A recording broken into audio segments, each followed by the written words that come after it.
Hello, my name is Danita Nel, and I'm a speech-language pathologist, also focusing a lot on augmentative and alternative communication. Today, I'm going to share with you our journey with babies and children with intellectual disabilities and Down syndrome in a low-resource area that's called diepsloot, and also the early childhood intervention kits that we make. So diepsloot is an interesting area. It is an informal settlement. Most of the people living there are foreigners, about 60% of them, people from all over Africa, Zambia, Zimbabwe, Kenya, Congo. And it is also a big swampy area that's, while the name comes from that, it's a big ditch. We know that COVID has really affected the whole world, and we see in these areas that we have about 60% of people lost their jobs. 20% previously were without jobs, but 20% of them had what they call piece jobs, where they would work on different days for different people and perhaps fill up a whole week. So many of them were builders or bricklayers or cleaning houses, or window washers that have lost their job. 20% of them came from industries that, like small businesses that have closed down, or the food industry that really suffered during these COVID times. So in diepsloot, we have 148 early childhood intervention centers that we are involved with. So an early childhood intervention center in this area would actually just be what we would call a shack school. The school fees that the kids need to pay are very low, so they pay between 350 rands and 400 rands a month. That is about 23 US dollars or 86 dirhams.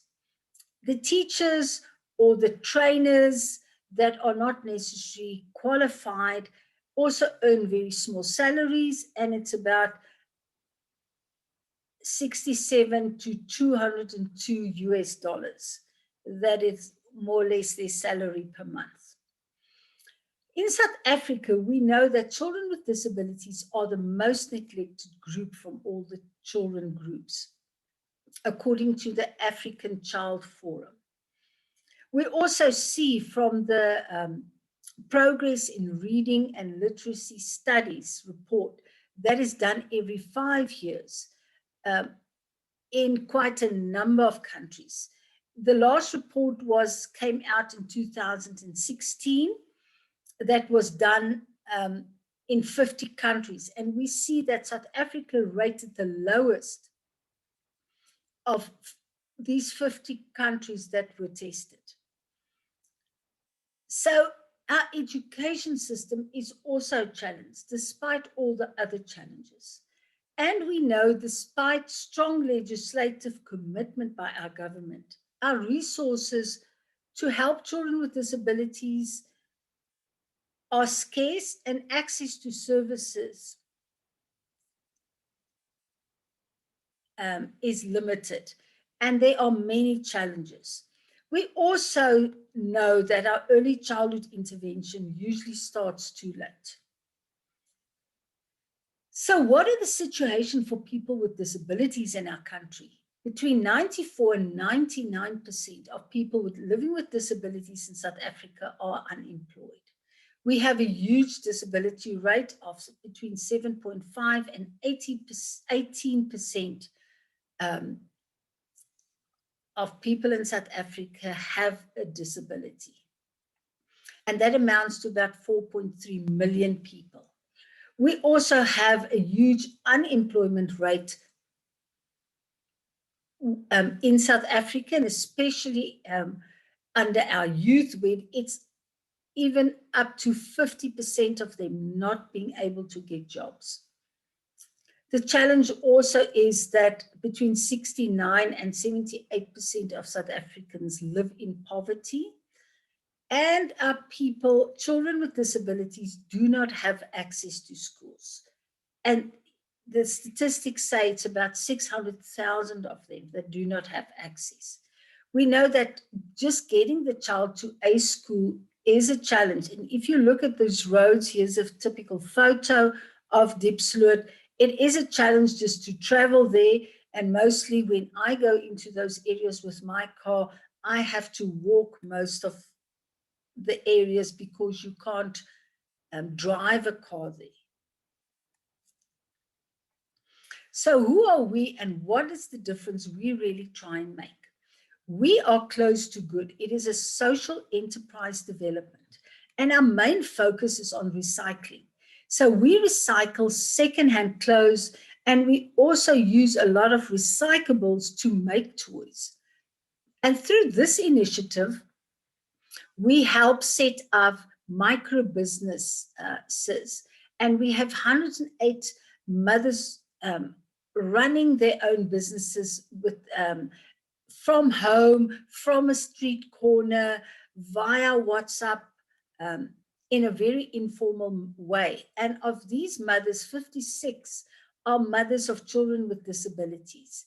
And the challenge for them is that they many times can't leave their house. They don't have necessarily somebody to look after their children. There's also a great stigma involved, and neighbors and family members don't always want to get involved and help these parents. We also run an inclusive environment for people with disabilities, where we give them an opportunity to work. About a third of the workforce is people with disabilities. We also have a young adult work placement project where we help get jobs for them in the open labor market, or as a small enclave, or as a mobile work crew. We run a 1 to 3 ECD program, as I say, where we make toys from recycling, and we also make from this recyclables, we make disability-specific resources. We also provide training in a wide variety of areas. So our assets are the mothers with dreams and skills and abilities despite many challenges. Many of them are single breadwinners, and many spouses leave due to the fact that they don't want a child with a disability, or they don't want to care for that child, or they don't have a commitment towards each other. It was just a small love relationship, so they don't want to be involved with this child. We have many people with disabilities that says, I can, and I'm going to do it. We have students with disabilities, as you can see there in the photos. We also have a lot of denim clothes that can be recycled. And we also shred a lot of shoes, about 24,000 per year for another company. And we use the shoe shreds to make bean bags and a variety of other toys. We also have collaborative partners with different big companies and people really that would like to make a difference on ground level. So one of our initiatives, just to mention that, is our weaving initiative, where we train mothers to weave a variety of things like placemats, carpets, and the denims are then donated initially to them. We buy the products back from them so that they have an income. We provide the logistic support, financial management, and also we mentor them so that they can be wise with the money that they earn. The products that we make from recycling is, for example, these bean bags for children with cerebral palsy, weighted vest, weighted blankets, and then a variety of disability-specific toys like fidget bags, discovery cubes, sensory snakes. So in diepsloot specifically, we have 148 early childhood disabilities, early childhood development centers, where we use we run an intervention program. We, as you see in the forefront, these toolboxes, it is a box with 50 activities: fine motor, gross motor, literacy, numeracy, perception, and it's a school readiness toolbox for regular children, but also then can be used for children with disabilities.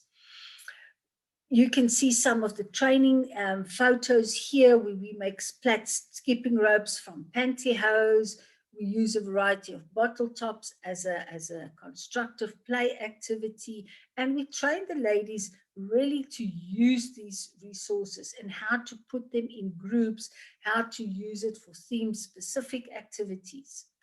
When we go back to the schools, we see that we detect between 2 to 5 children with disabilities in each center. So we are collecting information of 296 to 740 children in this area who are not necessarily included. They don't have any intervention. They don't have places to refer them to. There's also a lot of superstition when we look at children with disabilities. When we mention that the child might be delayed or have a Down syndrome, or that we think the child might have autism as well, the kids are immediately taken out of school. The parents don't want to face the reality. They don't want to know that there's something wrong with their child. And some of them would say they have to go back home to go and sacrifice to their ancestors to make them happy so that the child can be disability free. They just send the kids immediately back home, as they say, to the rural areas where the child would not be in a school, would not have any specialized help. Some of the parents also refuse operations and they hide them in their houses or their shacks. Or the kids would go through the ECD program and then land up in regular schooling, where we have statistics from between 40 to 80 children in a grade R or a grade 1 class. And it's very difficult for these children to just progress or to be included. So our solution is really to empower our early childhood development centers with resources, with training, and then especially care for these children with Down syndrome and a variety of children with other disabilities to really progress and to be able to measure their progress and also to train the teachers and the family. So here's some of the photos of our training. You can see we also divide our training into 3 groups: cerebral palsy, autism, and then our Sloan learners and children with Down syndrome. We are a multidisciplinary team. And as you say, we train in very rural areas. What we like about recycling is that it's reproducible. The teachers can make their own toys. They can pass their knowledge on to their neighbor who's also running a small school, and they can be empowered and have the equipment necessary to really stimulate these children. So when we look at the baby stimulation, we really focus on a few areas, especially focusing on the senses, their cognitive, receptive, and expressive language, their fine and gross motor development. On this road, we also did address things like, what is a disability? What is the road that parents might travel when the child has Down syndrome? What are the things they have to look out for? Medical conditions, the eye condition, the low muscle tone, perhaps the delay in development, how to address behavior and focus on toilet training, focus on communication and the use of gestures, like we know that they do internationally, picture symbols, how to run a day program, and also how to include activities of daily living. So the process would be to go back to these schools and really look at the children that the teachers would identify as having a high risk or might have a Down syndrome, and then see how we can support these teachers with resources, with knowledge, with encouragement, with avenues of referral. We very cautiously, with their help, would approach the parents, see if we can include them for parent training, see if we can share knowledge and just come alongside these parents so that they don't feel convicted or excluded, that they really feel they're part of the community and that we can support them on this road.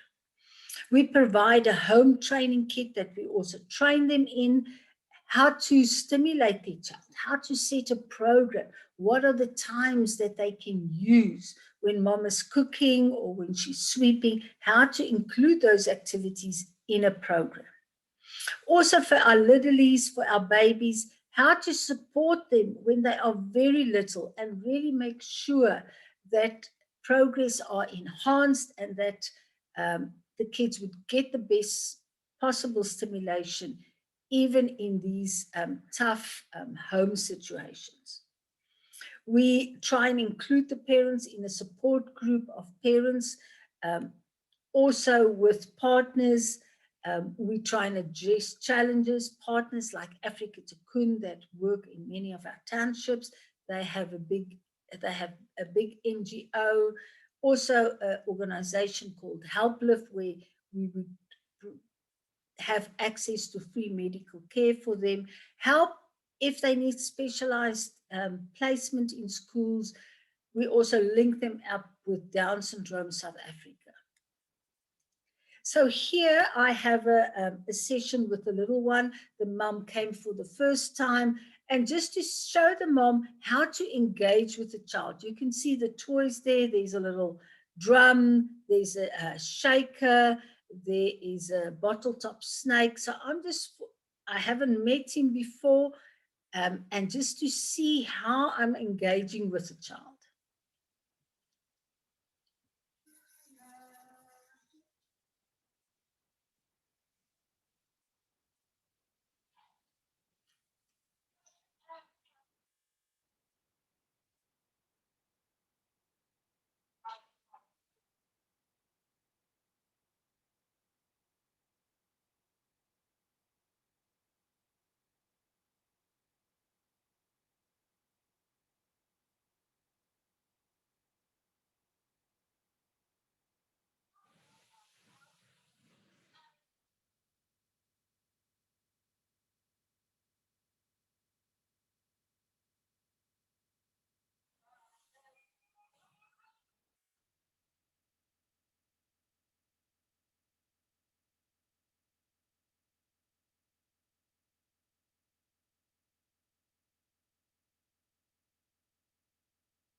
So you can see here, I'm also busy training the mom, telling her exactly what I'm doing, what are my findings, really to also encourage her and to say, look, he can already do this.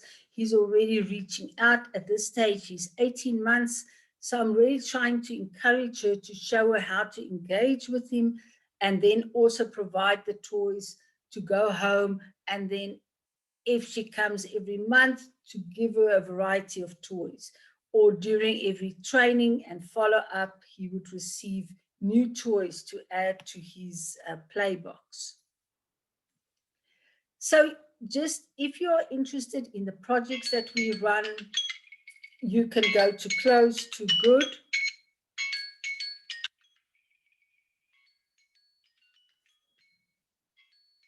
Sorry for that. You can go to close.togood.com. I'm Danita Nel at danita@c2cx.co.za or Tammy Greiling at tammy@movingmountains.co.za. Thank you for that. Goodbye.